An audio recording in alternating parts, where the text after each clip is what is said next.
Pasukan Hizbullah melancarkan serangan bertubi-tubi yang menyasar Haifa pada Sabtu 19 Oktober 2024.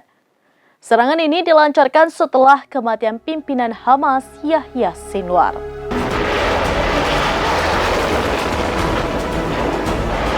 Pasukan Hizbullah melancarkan serangan bertubi-tubi yang menyasar Haifa pada Sabtu 19 Oktober 2024.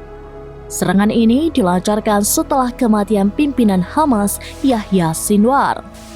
Gempuran Hizbullah ini menyasar Haifa dengan roket jarak jauh. Setidaknya 115 roket yang dilancarkan ke Israel Utara hanya dalam waktu 1 jam.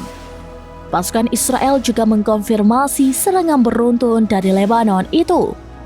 55 roket sukses menembus Iron Dome dan menghancurkan Haifa, dan memaksa ribuan warga sipil masuk ke bunker untuk bersembunyi. Pasukan Hizbullah juga menghancurkan tank Merkava Israel. Serangan terhadap tank Merkava ini dilancarkan dengan rudal anti-tank di pemukiman Zarid di dekat perbatasan Lebanon-Palestina. Berbagai titik markas militer Israel juga dihancurkan oleh Hizbullah dalam serangan terbaru mereka pada Sabtu 19 Oktober. Berbagai serangan ini dilancarkan Hizbullah dengan roket Gandar M80MLR.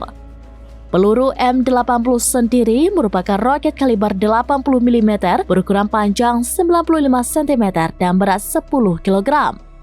Meskipun hulu ledaknya relatif kecil, namun memiliki daya ledak yang signifikan.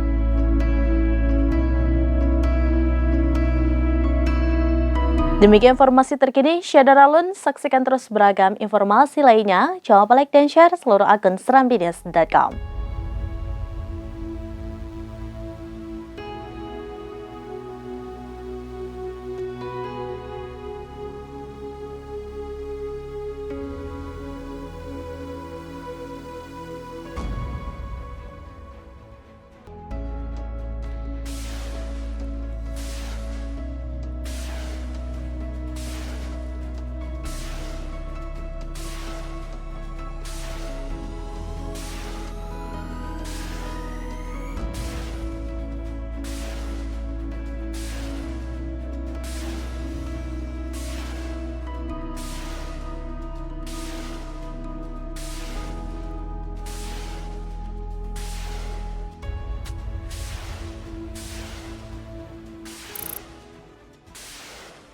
Download Tribun X sekarang, menghadirkan lokal menjadi Indonesia.